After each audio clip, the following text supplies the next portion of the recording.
a história oficial, ela é sempre contada a partir da Europa, eu vou mudar um pouquinho e vou começar a contar a história do pão a partir da perspectiva dos nossos povos originários, a partir da perspectiva de nós, que fomos chamados de índios, e que depois ameríndios, e que depois gentios, pretos da terra, enfim, já nos chamaram de várias e várias coisas. Hoje, preferimos ser tratados ou pela nossa etnia. Então, eu tenho descendência de uma puri coroada, que existe aqui no nosso estado, no interior do estado, mas também pode nos chamar de povos originais. Então, a minha pesquisa, toda a minha campanha, a minha história de vida, ela se nega a contar a história pelo lado do colonizador. Então vamos pensar o seguinte, vamos partir daqui, território do Espírito Santo. A datação mais antiga que nós temos aqui no território do Espírito Santo, datação, né, de novo, arqueológica, porque eu não consigo pensar fora disso, já que a minha formação ela passa por esses locais também. A última datação mais próxima de povos que já tinham uma cultura de plantio, que não era mais nômade ou ainda eram seminômades, ela data de 8.000 a.C., aqui no solo espírito santense, aqui onde vivemos hoje. E essa datação ela acontece no território lá do norte de Linhares. Só que pensar que todo o nosso litoral do Brasil tem documentos, vestígios e tudo mais de uma ocupação desses povos originários muito menor que isso, menor que eu digo assim, muito mais avançado no tempo para trás sobre isso. Então, eu estou falando de 8.000 anos, mas no sul a gente tem 10.000 anos, no Nordeste a gente tem... Significa que, como civilização brasileira, que brasileiro também não é uma palavra que eu goste muito, mas seguimos, é uma civilização que já existe antes da chegada do colonizador. Então, e o pão? O que tem a ver com isso? O pão já existia. O pão já era feito. Mas não tinha trigo aqui na América. Não. Mas a gente tinha outras coisas. Aqui no Espírito Santo, por exemplo, a gente já tinha plantação. Vou só fazer um corte, só para não ficar muito confuso. Quando o colonizador chega, né, em 1500 e pouquinho, ele já encontra várias roçados de milho, de aipim ou mandioca, batata doce, batata baroa e outros tubérculos, a batata é um tubérculo, o aipim é um tubérculo, pensa, tubérculos e milho, principalmente. Já existiam essas plantações e esses indivíduos que já aqui viviam já produziam seu alimento e alimento cozido. Então, pensar que às vezes se a gente parte do olhar do colonizador, os que viviam aqui eram apenas selvagens, como se não tivesse conhecimento do fogo, da agricultura, da caça, da pesca, da culinária, das relações sociais, dos parentescos e tudo mais. É como se o português chegou aqui e encontrou uma terra que não existia ninguém. Não. Eu vi ela se Que isso, porra, hein? que susto, irmão. Porra, amigo. Caraca, que susto. Você é um estirão, hein? Porra, tu me deu um mó sustão aqui, cara. Eu tô conversando aqui agora. Qual é o teu nome? É Pedro Cabral, o teu é? Apuã. Tá, vou te chamar de índio. Tá. Encontrou a gente já estava aqui. Então, quando esse português chega, claro, não vai ter o pão que ele está acostumado a comer. E nem o trigo que ele está acostumado a colher. Ele traz o trigo.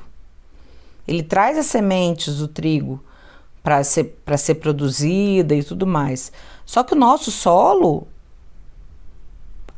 não é para trigo, né? Principalmente o solo capixaba, ele não é um solo para trigo. E aí eu vou te dizer mais, o nosso solo hoje brasileiro ainda é pouco cultivado trigo, tanto que se importa muito da Argentina ainda, enfim, de outros países. Nós produzimos em grande abundância soja, outros grãos, sorgo, centeio, enfim. Então, esse português chega, traz um pão, imagina um pão dormido de 4 meses. Porque 4 meses é o tempo da caravela chegar. Um pão que ficou ali, que talvez quando tivesse sido assado já estava meio duro, passou 4 meses de viagem. Se ele não mofou, você imagina o estado que ele estava. Naquele contato inicial ali, oferece o pão aos povos que aqui já estavam, nós. E eu digo para eles assim, gosto disso não, isso é ruim, péssimo, um gosto ruim, trem duro, quero isso não. E aí ele, né, nas famosas cartas de Pero Vaz, português, ao rei de Portugal, diz que os índios não gostaram do pão. Coisa muito melhor, vão gostar de pão duro, mofado, de 4 meses? Não vão, né? Então, já se produzia outros tipos de assados, broas de milho, pães de batata, pães de aipim, porque já se produzia a moagem, já se amassava-se esse pão, já utilizavam-se os fornos, tanto abertos quanto fechados, fornos de barro, para assar o pão dentro, com folha de bananeira. Enfim, já se quase tudo. Quer fazer uma troca que não tem lógica. Ei, que é isso? É tecido. Puta merda, off-white bonito. Aí dá pra construir aqui, dá pra fazer igual o meu. É bonito até mas assim, se tu observar bem, tem fruta pra caralho aqui. Tu dá uma voltinha aqui, tu pega goiaba, banana, as porra toda aí, acho que por um pano. Os povos que aqui viviam já tinham tudo. Não precisavam de nada. Os portugueses sim precisavam. Os portugueses chegando aqui foram identificando e foram ficando encantados. E aí quando eu falo da palavra brasileiro, que eu não concordo muito, nem eu e nem maior parte da academia brasileira, nem eu e nem muitos estudiosos sobre assuntos também não veem sentido, é que eiro, prefixo eiro, se destina à profissão. Então a gente falou, agora é mesmo, padeiro, jornaleiro, costureira ou costureiro. Então, eiro se destina à profissão. É um prefixo utilizado para profissão. A nossa nacionalidade é brasileira. Brasileiro era aquele indivíduo que era pago para retirar o pau-brasil. Então, era a profissão daquele que retirava o pau-brasil, extrativista, porque retirava para exportação, e que hoje o pau-brasil é basicamente extinto no Brasil. Então, levamos o nome de uma profissão. Então, até onde eu saiba, é a única nacionalidade onde o nome do indivíduo que nasce naquele país é o nome de uma profissão de alguém que era pago para extrair e detonar com toda essa questão, nesse caso extrativista, que foi feito pelo seu povo. E aí, continuando uma história. portugueses chegam no Espírito Santo, os portugueses chegam primeiro em Vila Velha e encontram grupamentos indígenas e tudo mais. Chega aqui no Espírito Santo e já encontra esses roçados com o qual eu falei. Pensar que já existia um processo social desses grupamentos e já existia plantio, tanto que capixaba, a palavra da origem capixaba, é roçado, roça de milho, plantio. Então já se tinha essa localidade, principalmente para quem é daqui da Grande Vitória e tudo mais, a área que hoje, mas que vai na frente ali da Gruta da Onça, do Parque Gruta da Onça, era um grande roçado de milho. Então, esses portugueses chegam, né? Tem receptividade, tem conflito, tem de tudo. E aí não tem o trigo. Então eles começam a fazer essas trocas de mercadorias e começam a produzir, então, seus pães com as matérias-primas que nós tínhamos. Como eu já disse, os tubérculos. Passam durante um bom tempo comendo pães e bolos feitos dessas matérias, até que eles conseguem trazer já nas caravanas, às vezes o trigo em sacos e tudo mais. Então chegam, vão para a moagem e conseguem plantar em algumas outras capitanias o trigo, ou mesmo aqui no Espírito Santo ainda tentam em alguns lugares a produção do trigo. Existe essa cultura que vai se misturando. Quando chega o negro vindo de África, escravizado, ele também traz a sua cultura junto com ele. Ele pode não ter conseguido trazer coisas que ele produzia lá, mas ele traz junto a si sementes. Navios eram trazidos sementes de outras tantas frutas, por exemplo, a jaca, que eu sempre brinco com os alunos que a jaca não é brasileira, e aí eles se assustam, como assim não é brasileira? Não, não é brasileira. A jaca é um fruto africano, que vieram junto com os escravizados.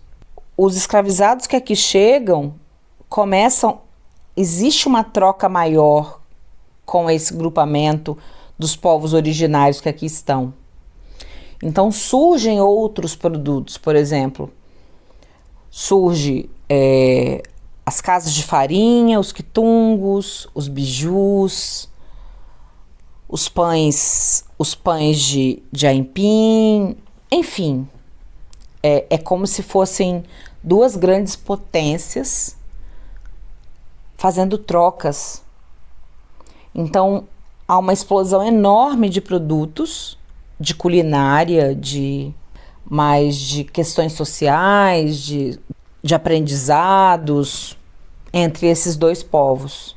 A partir de estudos, e aí eu sugiro esses dois livros aqui, Negros no Espírito Santo e Espírito Santo Indígena, todos dois da coleção Canaã, do Arquivo Público Estadual, nosso Arquivo Público Estadual do Estado do Espírito Santo, a gente consegue entender um pouco desse boom, dessa cultura que o português, quando chega aqui, já tem, porque, né, chegou, achou que a vaga já era dele, mas já tinha outro estacionado. Peraí, a gente já tá aqui, a gente não veio de lugar nenhum, a gente já tá aqui. Ah, então nós descobrimos. Não descobrimos não, é nosso. Como diz o Porta dos Fundos, é nosso. É muito lindo, aqui é muito lindo. E a gente chamou e a gente pensou então em sermos nós então o dono daqui. Fica dono? Como assim? É assim, dono mesmo, quer dizer, pegar isso tudo pra gente mesmo. Só que chega-se nesse lugar de que, né, a descoberta, trouxemos coisas para para que vocês não sejam mais selvagens, a catequização e tudo mais, e consequentemente questões sociais, econômicas, de alimentação. Os povos escravizados negros, a mesma coisa. Então, quando os negros e os indígenas se encontram e se juntam, inclusive existem vários relatos de quilombos que não eram apenas de negros, de fugidos da escravidão, mas fugidos no sentido geral, de quem o estava escravizando.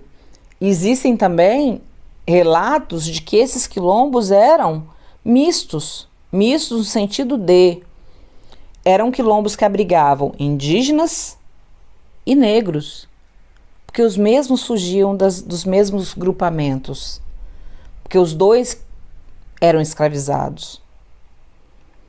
Então, quando a gente acha que o indígena não foi escravizado, não, o indígena foi escravizado. E aí, igual eu já pesquisei, inventário de fazendas aqui no estado, aonde se deixou tantos negros ou tantos negros da terra. Negros da terra eram os indígenas. Gentios eram os indígenas. Então, você tinha sim fazendas, grandes engenhos, que você tinha ali mão de obra escrava, tanto dos povos originários, dos indígenas, quanto dos escravizados africanos. Então, quando eles fugiam e se juntavam nesses quilombos. A nossa culinária capixaba, ela é muito dessa herança. Ela tem herança portuguesa? Tem. Mas ela principalmente tem herança indígena e negra em suas origens. E aí os outros imigrantes não forçados que foram chegando ao longo do tempo, foram se adaptando a produzir coisas com o que tinham, aprendendo com os nativos, com os que aqui já viviam, a sua produção. Então, os povos alemães, poloneses, holandeses, ou como a gente diz, os povos germânicos que migraram para o Brasil, eles aprenderam junto com os indígenas a substituição de pães. O principal pão hoje produzido pela imigração germânica, o principal ou um dos principais, é o brote. Então se faz brote de quase tudo, porque o brote é um tubérculo, então pode ser um aipim, uma batata baroa, um inhame e uma farinha. Então pode ser um trigo, um milho, uma farinha de milho, uma farinha de mandioca, e é assado, enrolado na folha de bananeira, assim como os faziam os nossos nativos, e vai ao forno de barro, feito com batinga, que é um tipo de argila, também utilizado pelos índios. Por que eu falo índios, indígenas, povos originários? Para que a gente entenda que é uma coisa só. Mas uma coisa é eu te chamar, sai para lá, seu índio, como a gente já escutou muito, ou como eu já escutei muito, perguntando para crianças que têm a fenotipia completamente indígena, mas e a gente pergunta assim: você é indígena? Ou você é de qual etnia? E a criança, ou mesmo o adolescente, o adulto, ele se ofende.